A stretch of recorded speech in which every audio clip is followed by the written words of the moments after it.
New Zealand could be facing a femicide crisis. That's according to a new report which found far more women are dying from systemic, preventable violence than previously thought. Annalise is the Christchurch Herald crime and justice reporter with us this morning. Annalise, good morning. Good morning. Tell us what this report is saying. What's new here? Well, the report is saying that agencies here have had the chance to save lives over the last few years or to intervene and just have not done it because they're missing victims. The report is sort of exposing victims that haven't previously been captured in the data around family violence, and so it's expanding that into a more gender-based violence, so violence against women and girls rather than just that traditional family violence definition we're used to.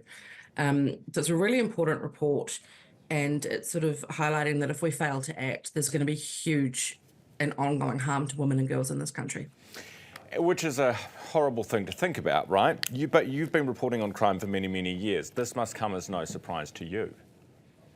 No surprise at all, sadly. And, for the last 20 years, experts have been calling for a bigger government response, a more focused prevention and intervention sort of strategy, and we're just not getting there. The experts that have written this report say that New Zealand's not ready or really willing to have the conversations about how bad this situation is, and that ultimately we're going to keep losing women and girls. The report encompasses data that hasn't been kept by authorities. So when we think about family violence, we think about women, girls that are killed, murdered, homicides, that sort of thing. This is expanding that into, one of the examples is maternal suicide. So women who throughout their pregnancies and after childbirth are experiencing horrible family violence at home, and which leads to their death, but that hasn't traditionally been captured in the family violence figures.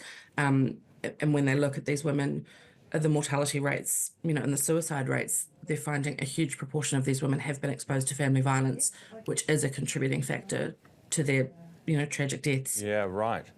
And the problem, of course, is we kind of know, when it comes to maternal suicide, 63% rather of victims had a police recorded family violence history. So we almost can predict where it's going to happen to, and yet it keeps happening. Are there any radical, can you give us an idea, what's something massive they're doing overseas which is actually working? Is there anything anywhere that's giving hope? I don't think there's any silver bullet or quick fix. I think that we just need that response, that sort of urgent response of recognizing the problem first. It's not just family violence that happens to these people over here. It is something that is important to and can affect any woman and girl in New Zealand.